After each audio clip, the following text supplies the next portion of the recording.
same mu gaba ɗaya. Amma yanzu ba za ku komai daga gare ni ba sai daga bakin shugabar wannan abu.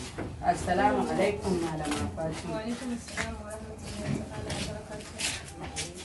Kamar yadda malama ta sallama ta ce tana so ta ji daga baki na. To alhamdulillah mun gode ma Allah da ya kawo mu wannan rana ta yaye ku. Ina farin ciki Allah ubangiji ya sa abin da kuka koya ya amfane ku duniya da lahira da ƴaƴanku da ƴaƴanku. Bayanin da zan fara yi guda ɗaya ne. Mun bude makarantar nan don mu taimaki mata mu taimaki kanmu da kanmu. To amma gaskiya mukan samu ƙalubale sosai a cikin wannan tafiyar namu. Kamar wannan yanzu mace tana zaune a cikin gidanta ba abin da ta iya. Mun bude wannan abin da sauki cikin rangwame saboda lura da yanayin anguwanmu. Haka muka bude makarantar nan muke koyar da mata sana'o'i nan don su dogaro da kansu su taimaki kansu. To amma abin ya kan ba mu wahala idan muka bude abin nan don mata su taimaki kansu, amma mace da ta zaran ta ga ta iya, kalubalen da muke fuskanta da mata sai su gudu dan abin da za su bamu wanda bai taka kara karya ba sai ya sa mace to tsakani da Allah wannan ma kalubale ne. Kuma idan mace ta gudu a irin wannan yanayi da muke ciki, ubangiji yana yana kallon ta abin da ta nema dan ya albarka ba zai albarka ba. Kuma kaman wannan basket ne na baby set. Yanzu mace idan tana da ciki a gida ta koyi wannan, babu ruwanta da zuwa ta siyo kaya basket din nan da sauransu. Akalla zaki sai shi 20,000 ko 20 da wani abu in kina son mai kyau haka. Amma yanzu cikin sauki zamu zauna mu koya muku shi ku iya domin ku taimaki kanku da mazajenku da 'ya'yanku. Wannan jaka ce ta baby set din. Wannan jaka ce ta zuwa alluran BCG. In za ki tafi allura ba tare da kin daga ma mai gidan hankali ba, za ki rataye jaka ki dan saka pampers da wayanki da dan kuɗin da za ki rike na zuwa BCG. Wannan ina ganin kamar abun burgewa ne, amma ga matan da suka gane. Wannan kuma abin daukan bebi ne shi ma. Gashi nan. Abin daukan bebi ne. Wannan da kuka ganshi shi ake saka jariri a ciki. Duk matar da ta samu wannan wallahi tallahi ta taimaki mijinta, kuma ta taimaki kanta ba tare da ta daga wa mijinta hankali ba. Ta iya yiwuwa wata ma haihuwar fari. Wannan ko abin da ba a rasa ba za a saka wa jariri a ciki. Duk da na san kayan jariri ya fi wannan.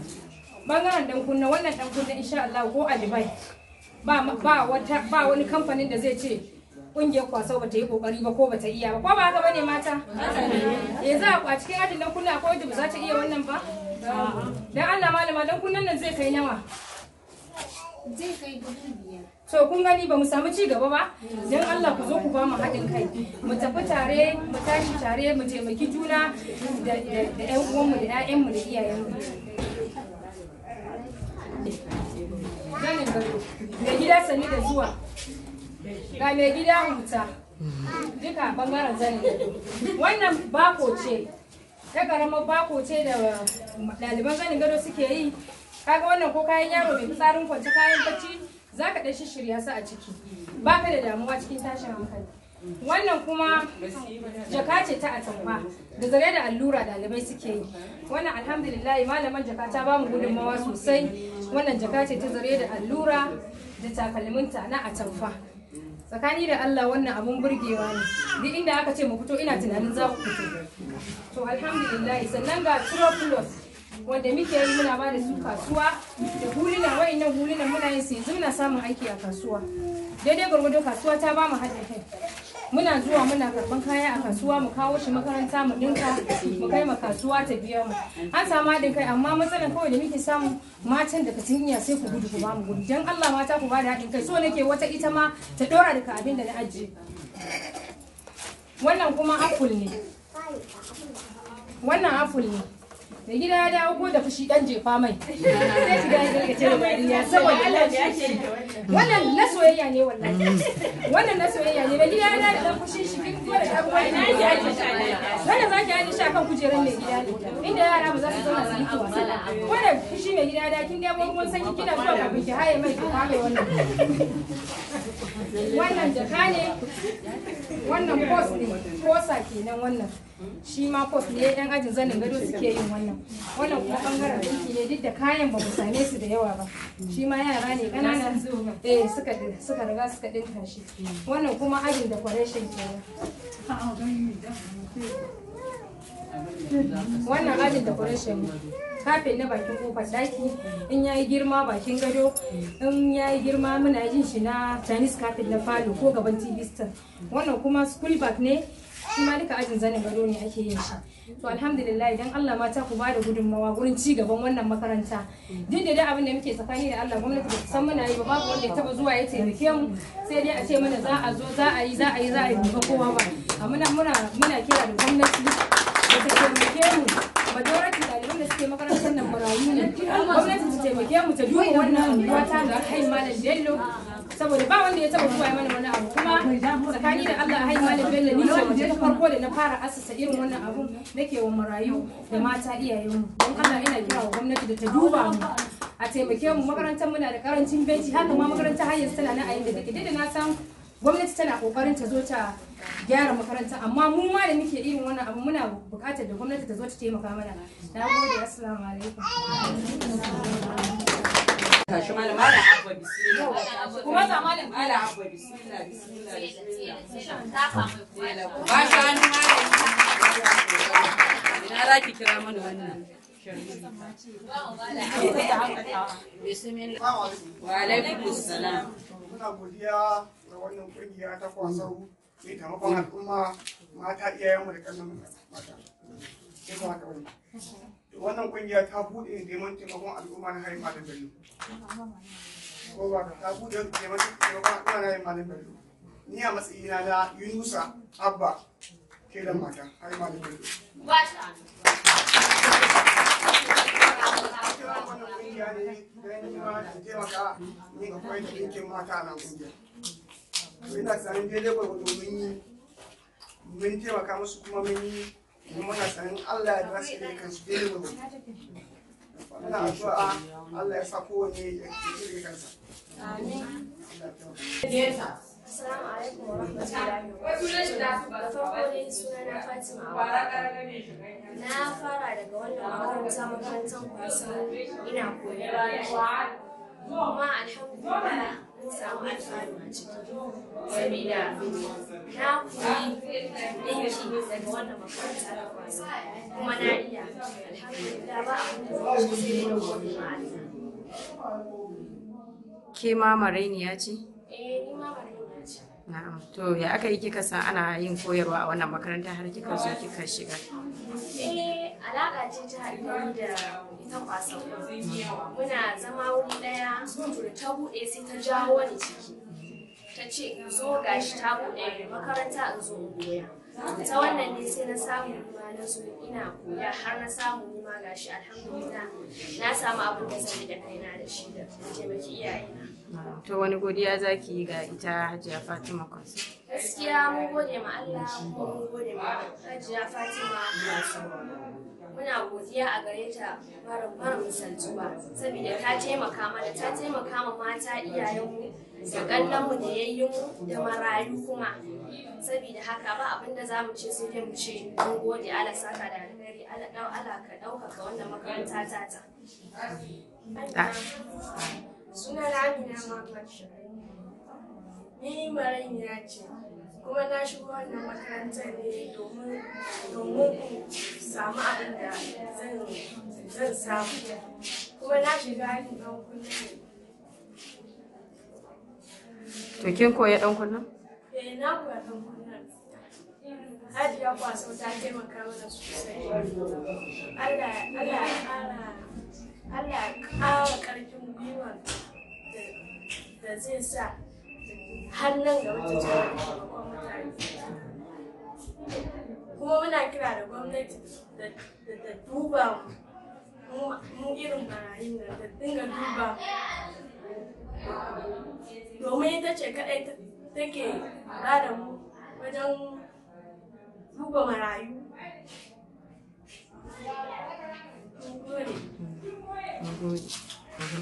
Assalamu alaikum wa rahmatullah. Sunana Maryam Habibu. Muna karatu ne ta bangaren Hajiya Fatima Kwasau.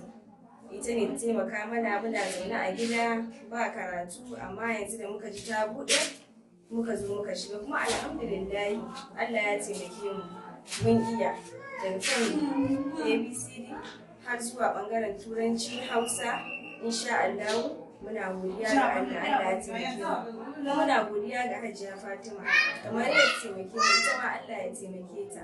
Kuma muna alfahari da wannan makaranta kamar yadda mai girma gwamna Malam Nasir El-Rufai yake so ya ga 'ya'yan talakawa marayu sun yi karatu. Alhamdulillah muna ɗaya daga cikin waɗanda za mu jinjina mishi kuma yaba mishi kamar yadda ita ma za mu jinjina mata da yaba mata. Muna godiya ga Allah, Allah ya ƙara ƙarfin wannan gwamnati, ita ma Allah ya ƙara ƙarfafa mata gwiwa da taimaka marayu kamar yadda ta taimaka mana. Muna godiya ga Allah. Assalamu alaikum.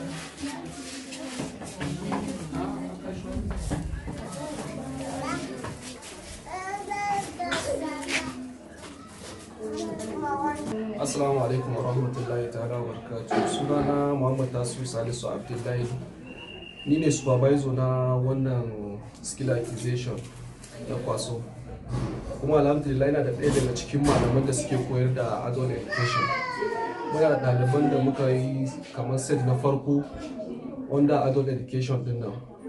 Yaƙi da jahilci na iyaye haka. To alhamdulillah mun samu ci gaba da akan abin da muke koyar musu. Kuma dalilin asasa wannan makaranta dama sabida mata ne da maza, amma gaskiya ba muna da karancin mazaje a ciki saboda matan sun fi mai da hankali gurin koyon sana'o'in. An buɗe wannan abin ne saboda ci gaban mata baki daya, musamman waɗanda suka rasa iyayensu marayu kenan. To alhamdulillah akwai marayu sosai a cikin wannan makarantar kuma suna kokari suna koyon abin da ake son su koya. Ba don koyo mun san cewa gwamnati tana da niyyar yin wannan ayyukan, amma sakamakon abubuwa sun yi mata yawa. Mu muna ɗaya daga cikin wanda muke kokarin mu rage ma gwamnati irin wannan ayyukan da ake na alheri. Mun sani abu ne na alheri. Allah ya taimake mu baki daya. Assalamu alaikum wa rahmatullahi ta'ala wa barakatuh. Sunana Malama Fatima Muhammad Kwasan. Ni ce shugaban wannan makaranta. Makasudin da ya sa na buɗe wannan guri saboda taimaki mata ta marayu tsakanin da Allah. Na wannan unguwa na makarantar nan. Wannan makaranta sunanta Skill Acquisition. Kwasau Skill Acquisition. Wanda muke koyar da mata sana'o'in hannu. To makasudin da ya sa na buɗe wannan makaranta saboda ina so in taimaki matan unguwa da marayu. Shine makasudin da ya sa na buɗe wannan guri muka assasa shi domin mu koyar da su. To alhamdulillah suna ba mu gudunmawa daidai gwargwado. Mun yi na farko mun yaye ɗalibai guda 209. Wannan na biyu sabanin rashin samun gudunmawa da muke yi suna ganin kamar sun yi wancan lokacin da muka yaye muka gayyato jama'a suna tunanin an zo za a ba su dan wani abu na jari. Shi ne dalilin da ya sa wannan da suka zo suka shiga aka fara suka ga alama babu wani abu da suka gudu. Kira na ga gwamnati shi ne da don Allah Malam Nasiru El-Rufai ina roƙon shi da ya zo don Allah ya taimaka mu go haima da gani. Ni ce gaskiya mace ta farko da na fara yi a nan. Kuma na yi wannan abin ne tsakani da Allah domin taimakon marayu. Don Allah ina kira da Malam Nasiru da ya zo ya taimaka ya sa mana hannu a nan gurin. A taimaki wa'innan marayu da wa'innan mata marasu shi domin inganta sana'o'in hannunsu. Su kuma mata da muke yi domin su ya kamata su mai da hankali a kai su zo koyan da suke yi a wurinmu ba wani ya samu ba wani yake ba mu wani abu da kuɗinmu muke yin amfani don mu taimaka musu. To ya kamata su ma mata su mai da hankali akan haka, ba dole mace sai ta samu babban jari za ta yi sana'a ba. Irin wannan sana'a ta mu idan kina da naira 1000 ma in Allah ya yarda zai taimaka miki da zaki fara yin sana'a nan da zaki samu ta dinga tafiya insha Allah.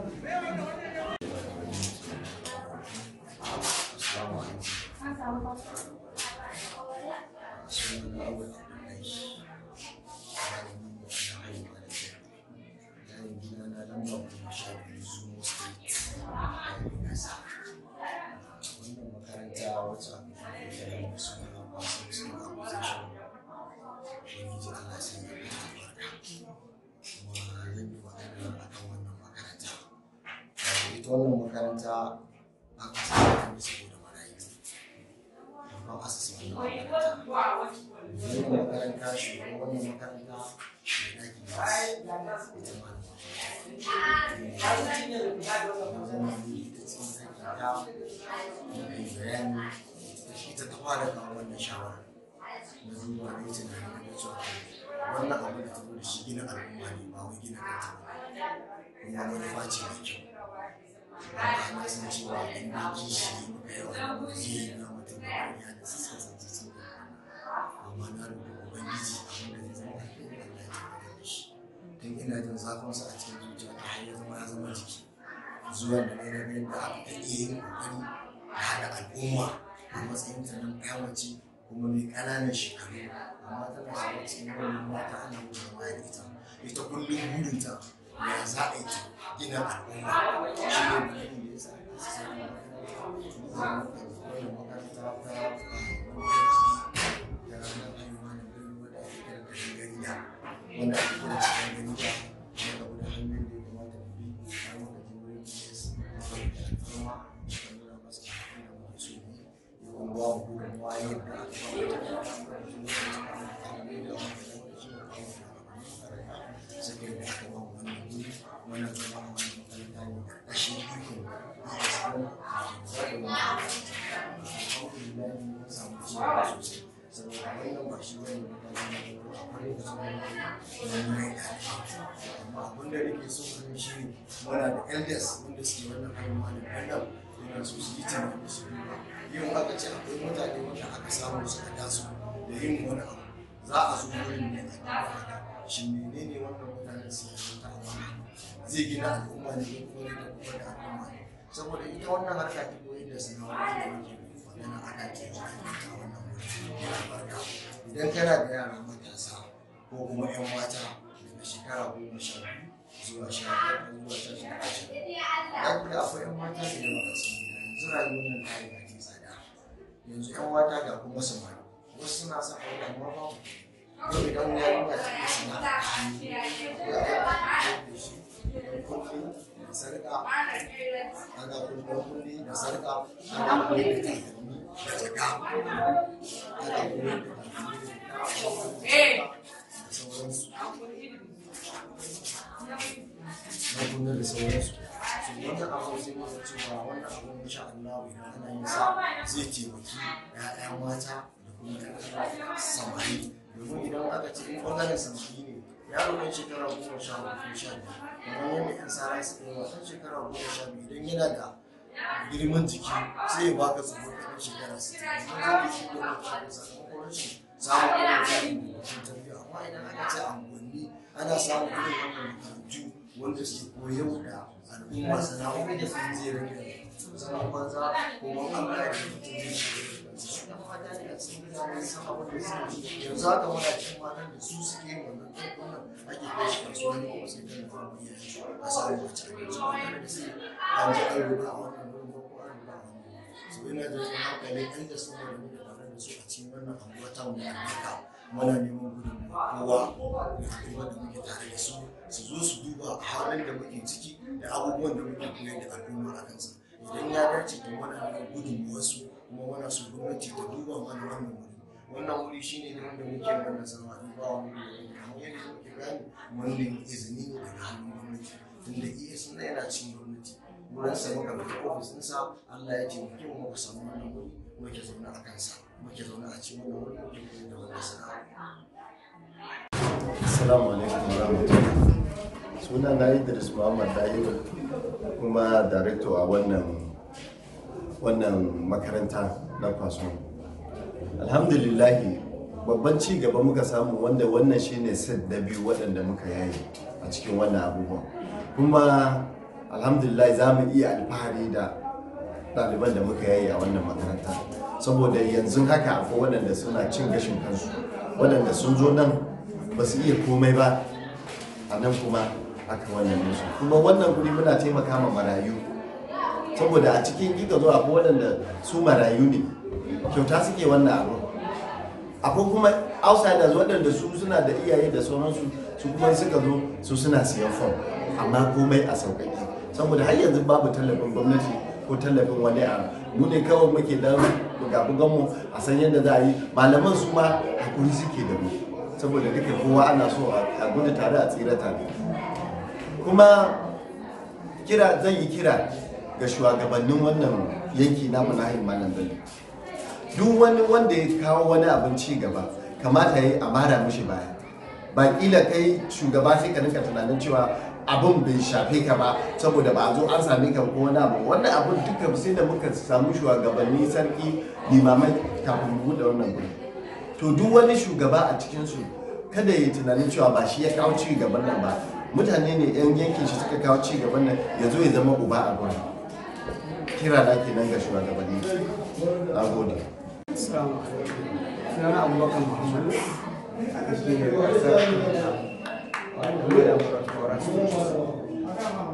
matsayina na wannan makaranta mai suna Kwaso, ina matsayin teaching practical na shoemaker ya haɗa takalma. Ba zan ce komai ba akan ɗaliban, gaskiya dai mu ƙara gode wa Ubangiji, sannan kuma mun san mun koyar da su tsakanin da Allah. Duk abin da ya kamata mu musu kuma sannan ni ma din naga promotion a cikin su, saboda ko waɗanda naga suna da gifted, suna da kwakwalwa sosai, wanda in har za a samu wani tallafi fiye da yadda mu muke yi, menene tallafi da ɓarayin gwamnati, za a samu ci gaban gwamnati ne kuma saboda ci gaban al'umman ta. Duk abin da ake ƙoƙarin yi alhamdulillah mun riga mun yi shi, kuma sannan su ma ɗaliban sun yi iya ƙoƙarin su. Babu abin da za mu ƙara cewa sai dai Allah ya sa ka da kai sai abin da kai mu ma ɗan abin da muka yi Allah ya biya, Allah ya saka mana da